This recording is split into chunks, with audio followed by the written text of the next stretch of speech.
So good afternoon, everyone. Thank you so much for being patient and waiting as we completed the ceremony.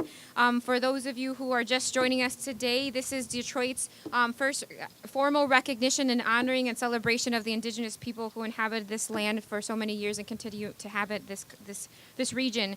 And last year, we passed a resolution to establish Indigenous Peoples Day formally, and this year is the first recognition of that.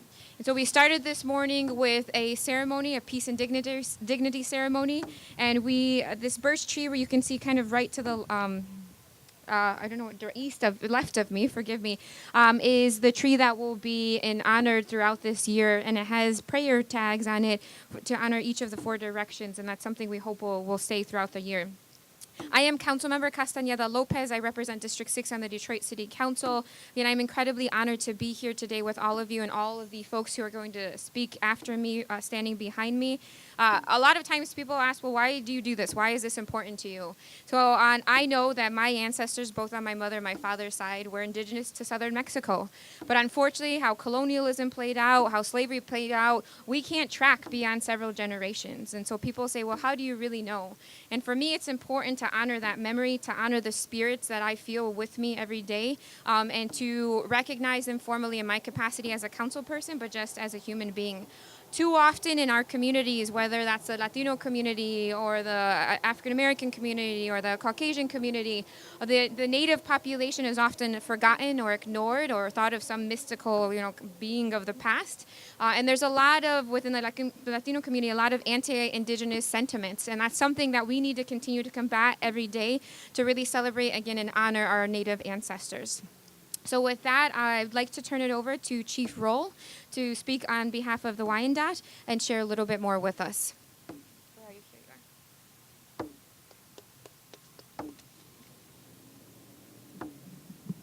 are. There we go. My name is Grand Chief Ted Roll of the Wyandotte Vanderdon Nation. I have been chief of the Wyandottes in this area since June of 2010, and it's a great honor to be one of the speakers here today. Events in history should be judged by the results of our actions or interactions of humanity. It is dangerous to hold any individual or group in too high esteem until time has sufficiently distanced to offer objectivity. As ancestors have taught us, in order to form a full understanding of impacts of the past and of the current and future generations, history can be examined through the lens of 7 generations or about 200 years later.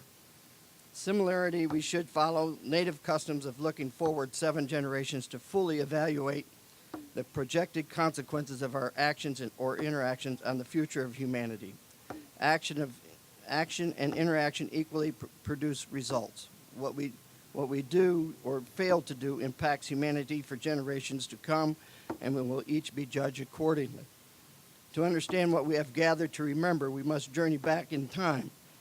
In 1701, the Wyandotte, Odawa, Potawatomi, Ojibwe, with the French explorer and military commander Antoine de Cadillac, came to this area that would soon be called by the French word for straight Detroit. The Wyandottes, the Odawa, Potawatomi, and Ojibwe welcomed back to their ancestral lands.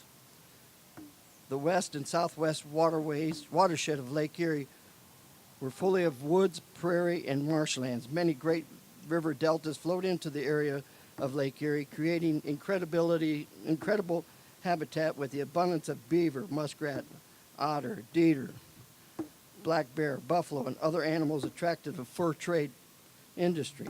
The extraordinarily fertile soil produced lavish crops of corn, beans, squash, melons, tobacco, peas, and wild rice. The limitless river system provided an outstanding transportation corridor throughout North America, and with the aid of the French and the rest of the world. As we continue through time, the 1700s and 1800s, the tribe struggled because of the growing diversity population of settlers. The French, the British, and the United States were all trying to control the land. The Northwest Territory had a lot to offer. They all wanted the land of our ancestors had developed. The tribal nations wanted to keep their land. In the process, the tribes were going to side whoever gave them the best deal. In reality, it didn't matter what side that we fought on because it all ended we all lost our land. In the 1800s, our ancestors had to make decisions that best for their tribes. In the War of 1812, again, split all tribes in two ways. Some fought for the British, some fought for the United States. The native nations all remained committed to the same goal, protection of their people and lands. But daring ideas of how to best achieve this goal caused inconsiderable differences. After the War of 1812, our ancestors forced to challenge the Indian Removal Act. Young territorial governor Lewis Cass was now responsible for opening up Michigan and the Northwest to settlement and development. By 1843, all the Indians were removed to the west of the Mississippi River. Not all the tribes went to Kansas. Some went to Canada, and all others disappeared into the woods. Regardless, today we are still here, alive and well. In 1879, the American and Canadians started up Indian boarding schools, where their slogan was to kill the Indian to save the man. This was another way to deal with natives. They would take the children from their homes and try to change their ways by cutting their hair, changing their clothing, and not allowing them to speak their native language or practice their traditions and culture. This continued into the 1900s. My father and grandparents lived through those dark days. Even though they were not part of any boarding schools, the effects were the same. We had lost our language, traditions, and culture. Despite this loss, continue to work on recapturing our heritage and keep alive for future generations. The Wyandotte of Andrew Down has worked very hard in the last 6 years to promote education and journey toward understanding, where we want everybody to understand and be aware of what we went through in the past and to build a good future for our future generations, so we can understand what we have to deal with today. And down in Gibraltar, Michigan, we have this place called 6 Points. It's a 15-acre site. We have acquired that piece of land, and it is part of the Wyandottes. I don't know if everybody's heard of Adam Brown. He was a Wyandotte chief. He was a founder of Brownstown Township. And where Carlson High School sits is the footprint of the original Brownstown village. And we're just down the road from that. So his property that he owned crosses 6 Points at the northeast corner.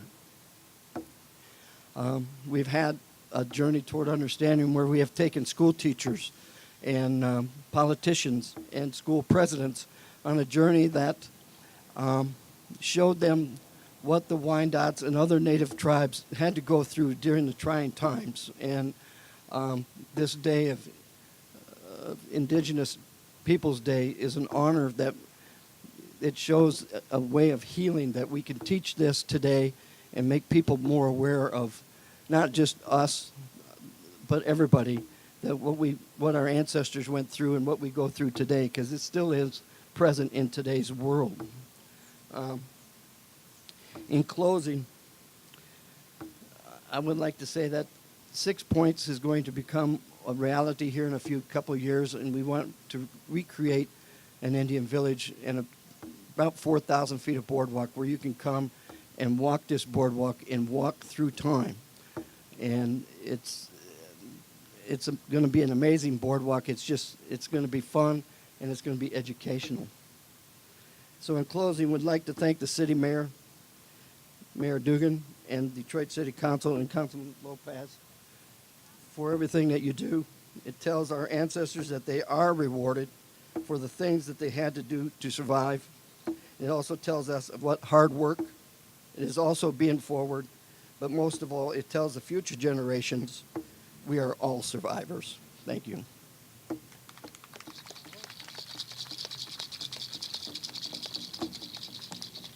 We had with us earlier today Elder Jerry Cleland from the Anishinaabe tribe. Unfortunately, he had to leave early, but just wanted to honor and recognize that he was here with us this morning. And with that, we'll have Charity Dean, the new Director of Civil Rights, Inclusion, and Opportunity with the City of Detroit.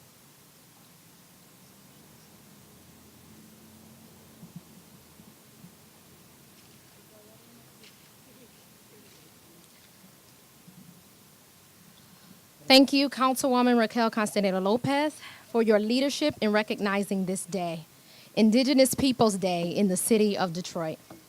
It is my pleasure to work with your office as we work together toward our shared goal of embracing cultural harmony and building one Detroit for all of us. I am Charity Dean, the new Director of Civil Rights, Inclusion, and Opportunity for the City of Detroit. From advocating for Detroiters on work sites to training staff about inclusion, every day our department, our staff works tirelessly to advocate for fairness and opportunity for all. And that is why we are so honored to be here today as we recognize and lift up all Indigenous people. The world is a much better place when we see things like the late Maya Angelou, who said, "We all should know that diversity makes for a rich tapestry. And we must understand that all the threads of the tapestry are equal in value, no matter what their color." So, in recognition of the struggles that Indigenous people have faced generation after generation, our department is committed to making sure their strength, resilience, and heritage is not only remembered, but celebrated. It's a great day in Detroit. Happy Indigenous Peoples Day. Thank you.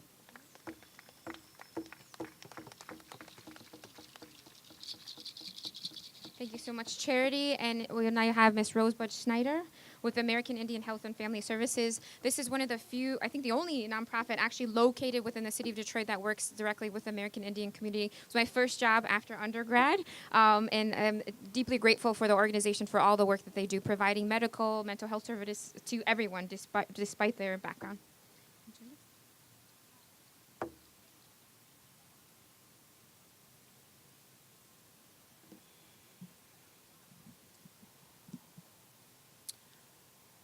Buju, Bamasanokwe Indigenous Kaz, Mako Dodem, Zagadibasing and Donjaba. Good afternoon. My name is Rosebud Schneider. I'm Bear Clan, and I was born and raised right here in Southwest Detroit. I come from a long line of warriors and healers, teachers and activists deeply rooted on Turtle Island. I'm honored to share this space with you all. I wanted to say miigwech to those of you who worked tirelessly to get this resolution passed. This has been years in the making, and I'm so proud to be a witness to this action and our resistance. We are just getting started. I'm a community member and employee of American Indian Health and Family Services, a nonprofit health center here in Detroit. This year, we celebrate 40 years of service to you. Our mission is to empower and enhance the physical, spiritual, emotional, and mental wellness, well-being of Indigenous individuals and families through culturally grounded services. I'm fortunate to be given the opportunity to serve my community. I grew up being taught that this is what we do. I'm proud to say I grew up within the walls of American Indian Health and Family Services and alongside of many of you in the crowd and many of you behind me. The Dream Seekers Youth Group has been in existence for over 20 years. It's showing my age a little bit, but that's okay. It's important for me to acknowledge not only this program, but my time I spent with the group. My brother and I were one of the founding members who were led by strong Anishinaabe leaders. My father, Thurman Bear, being one of them. It's important for me to acknowledge him today because many of us have taken on the responsibility to carry on his legacy. I know he's proud of the unity being shown today. Going forward, we must all make the choice to come together to heal our world and not live in the grief that has been inflicted on us. Today is a day of celebration. Today we honor not only our ancestors who prayed for our resiliency, but we must also honor the next 7 generations and promise to be good ancestors to them too. It's a good day to be Indigenous, y'all. Miigwech. Thank you.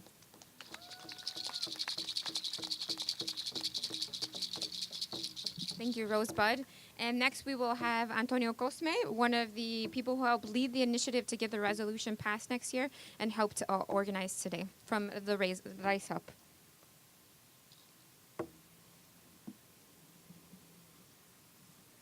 It's nice being around Latinas because I feel super tall, like coming up on the podium after her.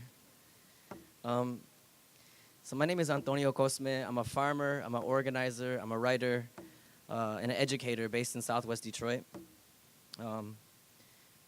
In 2014, the Rise Up hosted an event at Clark Park called the Last Columbus Day. It wasn't the last, but it was something that we began to move on and push forward with.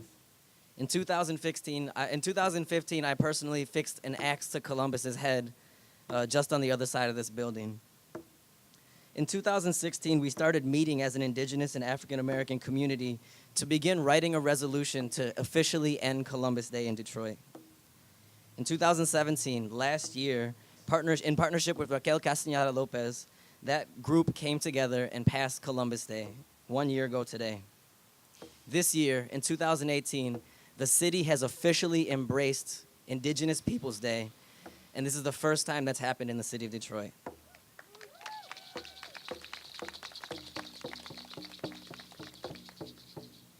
Maybe in 2019 we can take that statue down finally. Maybe in 2019 we can remove some of the names of other slave owners that are littered throughout the city. Maybe in 2019 we can get the rest of the community in the region to embrace Indigenous Peoples Day. I mean, I want to see this in schools. I want every school to be talking about Indigenous Peoples Day, every institution in the city to be embracing Indigenous Peoples Day because it's really important. This action, this holiday, this celebration does not decolonize the land. Indigenous people are not given their land back by this act. We are not undoing the traumas of residential school that still impact our communities. This act won't stop Trump from marching on Indigenous lands as he will be in the coming months. This isn't going to take the lead out of our drinking water. This isn't going to cure the people of Flint. But this is a really, really important symbolic gesture that has the possibility of changing people's minds and changing people's hearts. It's part of an important shift in consciousness that's happening all over the world. And we hope that this can radiate out from Detroit. We're part of national and international movements from Black Lives Matters to the people focusing on murdered and missing Indigenous women, and the Native American folks reinvigorating their languages all throughout the Americas. From the water protectors in Standing Rock to the Poor People's Campaign all over the country, from the landless workers movement in Brazil to those fighting austerity in Europe, from those who are fighting for their own Indigenous lands in Palestine. We are part of a large, growing, awakening consciousness. We didn't decolonize Detroit today, but there's always tomorrow. Today, we start by indigenizing ourselves and indigenizing the social spaces here. Thank you, guys.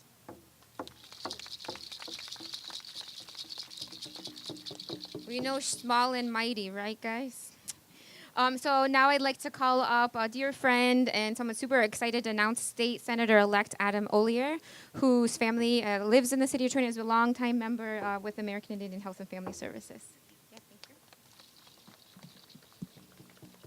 you. Let me first thank Councilwoman Castaneda Lopez for allowing me to join. Obviously, I'm a black man, but I'm also Native. And what's really important as we talk about today and days like this is we often make very snap decisions and discussions about things like this and initiatives like this. So when people hear Columbus Day, they think that we're trying to change history. But in reality, we're just asking that our history be included. And that's particularly relevant for me as I grapple with my own history. So my great-great-great-grandfather, almost 200 years ago, Chief William McIntosh, signed the treaty that sent my family on the Trail of Tears. And at the time, everyone looked at him and said that he was a traitor. He was subsequently murdered for that action. But a decade later, 20 years later, 30 years later, people said that he was in a situation that was untenable.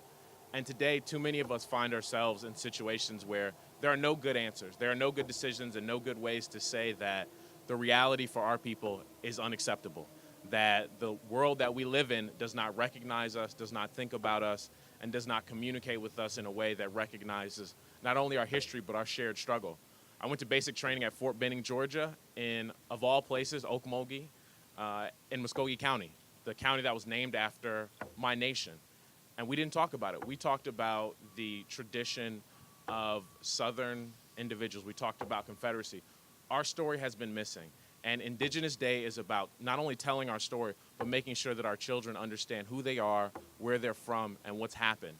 So as a soon-to-be state senator, I look forward to standing here next year and announcing not only that this is the second year and the second time that Detroit recognizes Indigenous People Day, but the first time that the state of Michigan recognizes Indigenous People Day. Because for the first time ever, the city of Columbus, Ohio, the largest city named after Christopher Columbus, is not recognizing Columbus Day. So when you ask, are we making a difference? When you ask, are people listening? When you ask, are things changing? The answer is yes. But things are changing because we continue to get up, because we continue to stand, and most importantly, because we elect leaders that are willing to make these priorities. So thank you.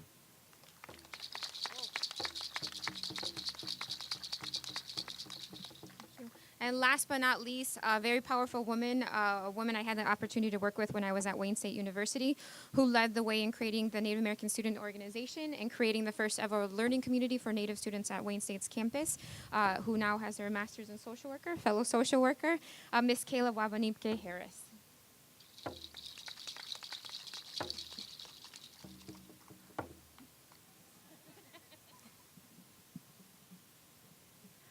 Buju ani Kayla Nadishnakas Benesi and Dodam Ninde Bekantum Donjaba. My name is Kayla. I am Thunderbird Clan. And I want to say just a special miigwech, chi miigwech to everyone who's been a part of this, who's been a part of this work, who's making this happen, who's helping us make moves here in the city of Detroit. And I can't even express how much gratitude I have for that. And it's been so much work, years. From everyone you've heard speak, years of planning and work and movements and just different events to make this happen. And I can't be more thankful for that. I work for the Substance Abuse and Mental Health Services Administration in the Tribal TTA Center with Tribal Tech as a TTA coordinator, and I have the privilege of working with Native communities all across the country, all across what we call Indian country, and I'm able to provide them with support for their grants as well as providing various trainings that are catered to them. And I'm able to see the impact of colonization on my people all across this country. Colonization has wounded the minds, hearts, bodies, and souls of Indigenous people. The blood memory of this historical intergenerational trauma has not destroyed us. We are still here. We are strong, resilient, Indigenous people. We are the descendants of the ancestors that the colonizers could not destroy. We are revitalizing and reclaiming our culture, language, ceremonies, songs, land, and everything else that colonialism tried to steal from us through genocide and forced assimilation. Women, water, and Mother Earth only get 1 day of respect in settler societies. Respecting and giving thanks to Mother Earth and all that is a part of her is our way of life. I am thankful for this day that has been recognized as Indigenous Peoples Day and no longer Columbus Day, but every day is Indigenous Peoples Day. And today is a good day to be Indigenous. Chimigwech.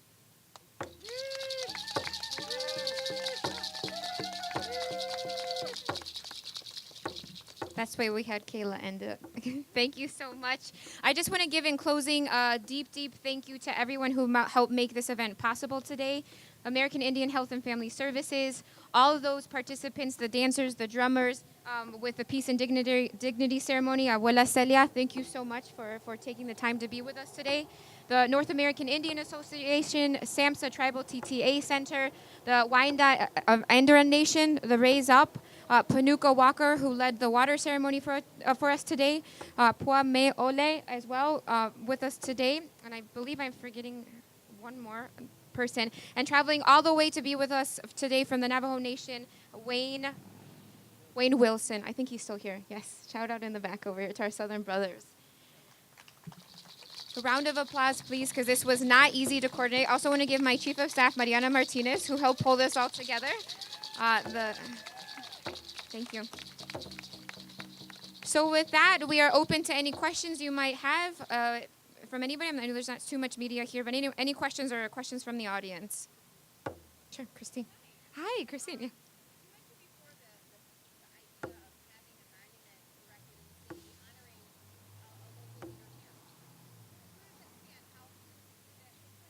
Sure, great question. So for those, the question was related last year when we were passing the resolution, there was talk of one removing the Columbus statue, and the other piece discussed was creating an actual statue someplace in a prominent location in the city to honor Indigenous people. It took a lot of work to get to where we are today. The hope is that a coalition will be formed, and we'll continue to meet and have conversations about what happens during Native American History Month. How does this, to Kayla's point, happen on a regular basis and not just one day of the year? And how do we move to a point of raising funds and identifying a location in partnership with the city to then have a statue to commemorate Indigenous Peoples Day? So ongoing conversations, but a little bit down the road still.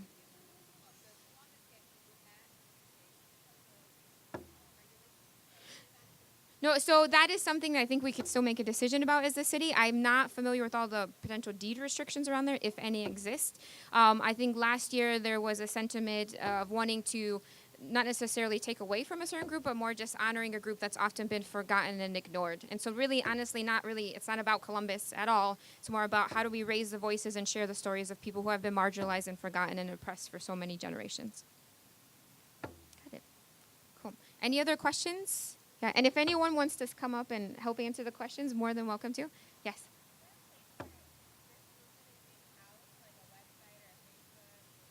Sure. So I know that each group kind of has their own contact information. I don't know, Dave, if you want to say how folks can get involved with the Native American Student Organization at Wayne State. Hi, everybody. My name's David. First, there's a lot of different Native groups here in Detroit. We got American Indian Health and Family Services in Southwest Detroit. They've been a main hub for a lot of Natives. I represent the Wayne State University Native American Student Organization. We're a cohort of Native students and allies at Wayne State. We've been organizing the Peace and Dignity ceremony there every year for the past 6 years. It's actually going to be taking place again today at 4 o'clock outside the Student Center if you didn't get a chance to be here this morning. But there's so many other groups. The North American Indian Association, I'm not exactly sure where they're housed, but they're here in Detroit.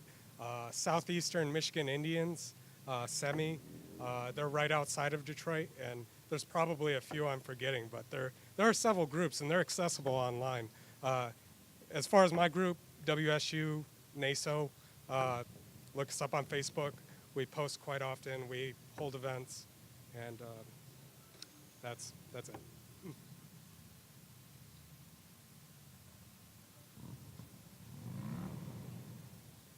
Any other questions? Nope. I think that's it. If I could just all the participants to stay so we could take a picture. And again, big round of applause and thank you, miigwech, to everyone who participated today.